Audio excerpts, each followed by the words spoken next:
আজকে সর্বশেষ সংবাদে আপনাদের সবাইকে স্বাগতম। শুরুতেই সংবাদ শিরোনাম। বেনজিরের দায় নেবে না পুলিশ, বললেন স্বরাষ্ট্রমন্ত্রী। পরিকল্পনা থেকে লাশ গুম, উঠে এসেছে যেসব তথ্য। কোনো কিছুর ভয় দেখিয়ে লাভ নেই, বললেন ব্যারিস্টার সুমন। বিএনপিকে শক্তিশালী হতে যে পরামর্শ আসিফ নজরুলের। ক্ষমতাসীনদের প্রশ্রয়ে দেশ ছেড়েছেন বেনজির, বললেন ফখরুল। এমপি আজিমের হাড় খুলি উদ্ধারে নতুন উদ্যোগ। এবার বিস্তারিত। বেনজিরের দায় নেবে না পুলিশ, বললেন স্বরাষ্ট্রমন্ত্রী। পুলিশের সাবেক মহাপরিদর্শক বেনজির আহমেদ ব্যক্তিগত অপরাধ করে থাকলে তার দায় পুলিশ নেবে না বলে জানিয়েছেন স্বরাষ্ট্রমন্ত্রী আসাদুজ্জামান খান কামাল। শনিবার ঢাকা বিশ্ববিদ্যালয়ের টিএসসি অডিটোরিয়ামে মাদ্রাসা শিক্ষার্থীদের বক্তৃতা প্রতিযোগিতার পুরস্কার বিতরণী অনুষ্ঠানে তিনি একথা বলেন। আসাদুজ্জামান খান কামাল বলেন, সাবেক আইজিপি বেনজির আহমেদ দুর্নীতি করে থাকলে এটা তার ব্যক্তিগত ব্যাপার, এর দায় পুলিশ নেবে না। তদন্তের পরে জানা যাবে তিনি কি করেছেন। তিনি বলেন, তাকে এখনও নিষেধাজ্ঞা দেওয়া হয়নি, তার আগেই তিনি দেশ ছেড়ে চলে গেছেন বলে শুনছি। যদিও তার যাওয়ার ব্যাপারে আমি জানি না, বিস্তারিত জেনে এ বিষয়ে কথা বলবো। ঝিনাইদহ 4 আসনের সংসদ সদস্য এমপি আনোয়ারুল আজিম আনার হত্যাকাণ্ড ইস্যুতে স্বরাষ্ট্রমন্ত্রী বলেন, মূল মামলা ভারতেই রয়েছে, তাই ভারত সরকার যুক্তরাষ্ট্রে আবেদন করতে পারেননি। তিনি বলেন, যেখানেই আছে তাদের ধরতে আদেশ দেওয়া হয়েছে। পলাতকদের নেপাল থেকে ফিরিয়ে আনার ব্যবস্থা নেওয়া হবে, যারা অপরাধী তাদের আইন অনুযায়ী ব্যবস্থা নেওয়া হবে। পরিকল্পনা থেকে লাশ গুম, উঠে এসেছে যেসব তথ্য। সংসদ সদস্য আনোয়ারুল আজিম আনার হত্যায় শিলাস্তি রহমান সহ বেশ কয়েকজনকে গ্রেপ্তার করা হয়েছে। ইতোমধ্যে তাদের রিমান্ড নেওয়া হয়েছে। পাশাপাশি চলছে ঢাকা ও কলকাতার গোয়েন্দা তদন্ত। ইতোমধ্যে আলোচিত এই ঘটনায় অনেক তথ্য পেয়েছে তদন্ত সংশ্লিষ্টরা, তবে আরও তথ্য উদ্ধারের চেষ্টা করছেন তারা। গ্রেপ্তারদের মধ্যে একজন নারী সদস্য শিলাস্তি। ঘটনার পর আজিম হত্যার বিষয়ে তার তেমন কোনো ভূমিকা ছিল না বলেই ধারণা করেছিলেন তদন্ত সংশ্লিষ্টরা। তারা ভেবেছিলেন ঘটনাচক্রে হত্যার আগে বা পরে কলকাতার ওই ফ্ল্যাটে উপস্থিত ছিলেন তিনি। শিলাস্তিও প্রাথমিক জিজ্ঞাসাবাদে তেমনটাই দাবি করেন। তবে হত্যার রহস্যের পর্দা যতই সরছে ততই তার ভূমিকা স্পষ্ট হয়ে উঠেছে। নারী হিসেবে আসলে তার ভূমিকা কী ছিল সেটা গুরুত্ব দিয়ে দেখছেন গোয়েন্দারা। এদিকে আজিমকে হত্যার উদ্দেশ্যে অপহরণের মামলায় গ্রেপ্তার শিলাস্তিসহ 3 আসামিকে জিজ্ঞাসাবাদের জন্য আবারও 5 দিনের রিমান্ড নিয়েছে ডিবি পুলিশ। অন্য দুজন হলেন শিমুল ভুইয়া ওরফে সৈয়দ আমানুল্লাহ ও ফয়সাল আলী।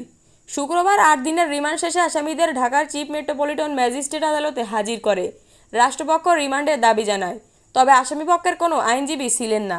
আসামিদের এজলাসে নেওয়ার পর কয়েকজন আইনজীবী তাদের পক্ষে মামলা লড়তে ওকালতনামায় স্বাক্ষর করতে চান। এ সময় পুলিশ সদস্যরা আইনজীবীদের বলেন, আদালতের সামনে আবেদন করে স্বাক্ষর নিতে হবে। এর আগে গত 24 মে আসামিদের জিজ্ঞাসাবাদের জন্য 8 দিনের রিমান্ড মঞ্জুর করে আদালত। 23 মে তাদের এই মামলায় গ্রেপ্তার দেখানো হয়। 22 মে এমপি আজিমকে হত্যার উদ্দেশ্যে অপহরণের অভিযোগে তার মেয়ে মুমতারিন ফেরদৌস ডোয়ারিন বাদী হয়ে রাজধানীর শেরেবাংলা নগর থানায় মামলা করে। মামলাটি তদন্ত করছে ঢাকা মহানগর গোয়েন্দা পুলিশ। হত্যার সময় ফ্ল্যাটে ছিলেন শিলাস্তি। ডিবি সূত্র জানায়, এমপি আজিমকে হত্যার সময় শিলাস্তি কলকাতার ওই ফ্ল্যাটে ছিলেন। পরিকল্পনার অংশ হিসেবে আজিমকে অভ্যর্থনা জানানোর দায়িত্ব ছিল শিলাস্তির। তিনি সেই দায়িত্ব পালন করেন। এরপর থেকে আজিমকে আর খুঁজে পাওয়া যায়নি। রিমান্ড আবেদনে বলা হয়, ঘটনার মূল পরিকল্পনাকারী আখতারুজ্জামান শাহিন, সিয়াম ও মোস্তাফিজ সহ অজ্ঞাতনামা অন্য আসামিদের সঠিক নাম ঠিকানা সংগ্রহ ও গ্রেপ্তার করা সম্ভব হয়নি। আবেদনে আরও বলা হয়, শাহিন কলকাতার নিউ টাউন এলাকায় 25 এপ্রিল একটি ফ্ল্যাট ভাড়া নেন। পরিকল্পনায় যুক্ত হন শিলাস্তি রহমান। তাদের সঙ্গে বৈঠক করে শাহিন গত 10 এপ্রিল দেশে চলে যান।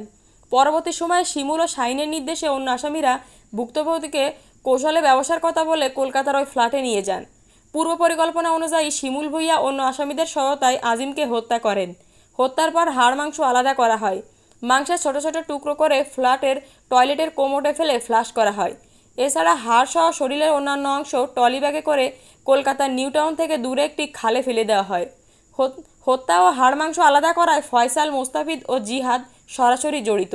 কোনো কিছুর ভয় দেখিয়ে লাভ নেই, বললেন ব্যারিস্টার সুমন। ব্যারিস্টার সৈয়দ সায়েদুল হক সুমন বলেছেন, যেই লোক মরা নদীকে উদ্ধার করে স্পিডবোট চালাতে পারে তাকে কোনো কিছুর ভয় দেখিয়ে লাভ নেই। মাত্র 5 মাসের ব্যবধানে মরা নদীকে পরিষ্কার করে স্পিডবোট চালু হয়েছে। এজন্য দরকার ছিল আমাদের একটু ইচ্ছা শক্তির।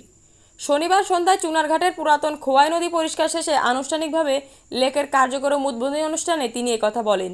জমকালো আয়োজনে তার এই আতশবাদীর মধ্যে উদ্বোধন করা হয়। ব্যারিস্টার সুমন বলেন, সারা বাংলাদেশের কোনো এলাকায় এত সম্পদ নেই যে পরিমাণ আমাদের চুনারঘাটে আছে। চুনারঘাটের একটা ছেলেও লাখ টাকা খরচ করে বিদেশ যেতে হবে না। আমরা বিদেশ গিয়ে কেন পরের গোলামি করব? এই উপজেলায় 5 তারকা হোটেল হবে, আধুনিক পর্যটন কেন্দ্র গড়ে তোলা হবে। এখানকার সব ছেলেমেয়েরা কাজের সুযোগ পাবে এসব পর্যটন এলাকায়। উপস্থিত জনের উদ্দেশ্যে তিনি বলেন, আসুন আমরা সকলে দলীয় ভেদাভেদ ভুলে চুনারঘাটকে শিল্প মডেল হিসেবে গড়ে তুলি। আমি যতদিন বেঁচে আছি ততদিন চুনারঘাটে কোনো অন্যায় আমি হতে দেব না।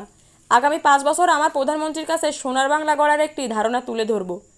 প্রসঙ্গত হবিগঞ্জ 4 আসন থেকে দাদা জাতীয় সংসদ নির্বাচনের মাধ্যমে ব্যারিস্টার সুমন সংসদ সদস্য হিসেবে নির্বাচিত হন। নির্বাচনের আগে পুরাতন খোয়াই নদীকে দূষণ ও দখলমুক্ত করার প্রতিশ্রুতি দিয়েছিলেন তিনি। সংসদ সদস্য হিসেবে শপথ গ্রহণের পরদিনই তিনি নিজ উদ্যোগে তার কর্মী সমর্থকদের নিয়ে নদীতে ময়লা আবর্জনা পরিষ্কারের কাজ শুরু করেন। বিএনপিকে শক্তিশালী হতে যে পরামর্শ আসিফ নজরুলের। বিএনপির কর্মীদের বিরুদ্ধে মামলায় লড়াইয়ের জন্য জেলায় জেলায় আইনজীবী সেল আছে কিনা এমন প্রশ্ন তুলেছেন ঢাকা বিশ্ববিদ্যালয়ের আইন বিভাগের অধ্যাপক মোহাম্মদ নজরুল ইসলাম আসিফ। এক ফেসবুক স্ট্যাটাসে তিনি এ প্রশ্ন তুলেছেন। ওই স্ট্যাটাসের শিরোনামে আসিফ নজরুল লিখেছেন, বিএনপি কিভাবে শক্তিশালী হতে পারে। এরপর তিনি লিখেছেন, বিএনপিকে নিয়ে আমার সমালোচনামূলক একটা বক্তব্য অনেকেই দেখেছে। সেখানে মূলত বিএনপির গবেষণা ও প্রচারণা কার্যক্রমের চরম দুর্বলতার কথা বলা হয়েছিল। তিনি আরও লিখেছেন, সেদিনের অনুষ্ঠানে আমার আরও কিছু বলার ইচ্ছে ছিল, সময়ের কারণে বলিনি। সেদিন প্রশ্ন করার ইচ্ছে ছিল, বিএনপির স্ট্যান্ডিং কমিটিতে মেজর হাফিজ বা আবদুল্লাহ আল নোমান নেই কেন, বা 70 বছরের নিচে সেখানে কেউ নেই কেন। রাজশাহীর একজন জনপ্রিয় মেয়র ছিলেন মিজানুর রহমান মিনু। উনি এবং উনার মতো ঢাকার বাইরের নেতারা কই এখন? বিএনপির বিভিন্ন স্তরের নেতৃত্ব নির্ধারণে ভুল রয়েছে বলে দাবি করে তিনি প্রশ্ন তুলেছেন, ঢাকার নেতারা বারবার ব্যর্থ হচ্ছে, এর বিকল্প নিয়ে কী ভাবা হয় ঠিকমতো? আসিফ নজরুল আরও লিখেছেন, বিএনপির সাইবার সেল বা অনলাইন কার্যক্রম দুর্বল কেন? বিএনপিকে সব ধরনের ভুল এড়াতে হবে, আরও শক্তিশালী হতে হবে। দেশের গণতন্ত্র রক্ষার জন্য শক্তিশালী দ্বিদলীয় ব্যবস্থা বাংলাদেশে অপরিহার্য। একই সময় আওয়ামী লীগকে পরামর্শ দিয়ে আরেকটি পোস্ট করেছেন তিনি। আলোচিত এই অধ্যাপক বলেন, আমার ধারণা আওয়ামী লীগের জনপ্রিয়তা কমার দিকে। জনপ্রিয়তা যে খুব প্রয়োজনীয় তা সম্ভবত দলের শীর্ষ নেতৃত্বও ভাবেন না। তবে আমি মনে করি কিছু পদক্ষেপ নিলে আওয়ামী লীগের জনপ্রিয়তা পুনরুদ্ধার করা সম্ভব। ক্ষমতাসীনদের প্রশ্রয়ে দেশ ছেড়েছেন বেনজির, বললেন ফখরুল। ক্ষমতাসীনদের প্রশ্রয়ে পুলিশের সাবেক মহাপরিদর্শক বেনজির আহমেদ দেশ ছেড়েছেন বলে মন্তব্য করেছেন বিএনপির মহাসচিব মির্জা ফখরুল ইসলাম। শনিবার রাজধানী জাতীয় প্রেস ক্লাবে আয়োজিত এক আলোচনা সভায় তিনি প্রধান অতিথির বক্তব্যে এমন মন্তব্য করেন। বিএনপির প্রতিষ্ঠাতা জিয়াউর রহমানের 43তম মৃত্যুবার্ষিকী উপলক্ষে আলোচনা সভার আয়োজন করে বাংলাদেশ সম্মিলিত পেশাজীবী পরিষদ। দুর্নীতির অভিযোগে নানামুখী চাপে পড়া পুলিশদের সাবেক প্রধান বেনজির আহমেদ কোথায় আছেন তা নিয়ে এখনও ধোঁয়াশা আছে। এর মধ্যে গণমাধ্যমে খবর প্রকাশিত হয়েছে পরিবারসহ দেশ ছেড়েছেন তিনি। সরকারের পক্ষ থেকে সাবেক পুলিশের বিষয়ে কোনো তথ্য নেই বলেও বিএনপি মহাসচিব মির্জা ফখরুল আলমগীর দাবি করেছেন।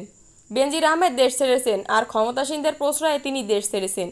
মির্জা ফখরুল আরও বলেন, সাবেক সেনাপ্রধান আজিজ ও পুলিশ প্রধান বেনজির ইস্যুতে সরকারের বক্তব্যকে লোক দেখানো প্রতারণা। এমপি আজিমের হাড় খুলি উদ্ধারে নতুন উদ্যোগ। ভারতের পশ্চিমবঙ্গে নৃশংসভাবে খুন হওয়া ঝিনাইদহ 4 আসনের সংসদ সদস্য আনোয়ারুল আজিম আনার হত্যার লাশের অংশ বিশেষ উদ্ধারে তৎপর রয়েছে কলকাতার পুলিশ। আনারের হাড় ও খুলি উদ্ধারে এবার নতুন উদ্যোগ নিয়েছে তারা। নোংরা পানি থেকে দেড় বড় হাড় এবং মাথার খুলি উদ্ধার করতে এবার ভারতীয় নৌসেনা এবং উপকূলরক্ষী বাহিনীর সাহায্য নিতে প্রক্রিয়া শুরু করেছে সিআইডি।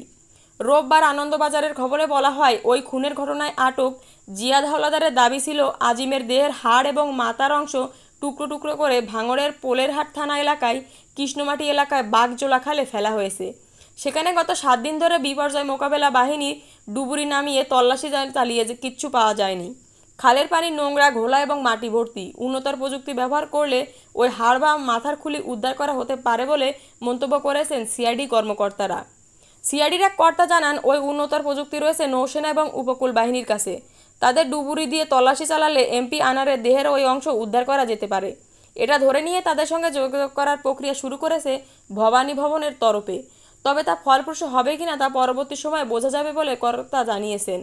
ইতোমধ্যে নিউ টাউনের বিলাসবহুল আবাসনের সেপ্টিক ট্যাঙ্ক থেকে যে মাংসপিণ্ড উদ্ধার করা হয়েছে সেগুলো এমপির কিনা তা জানতে ফরেনসিক পরীক্ষার জন্য পাঠানো হয়েছে।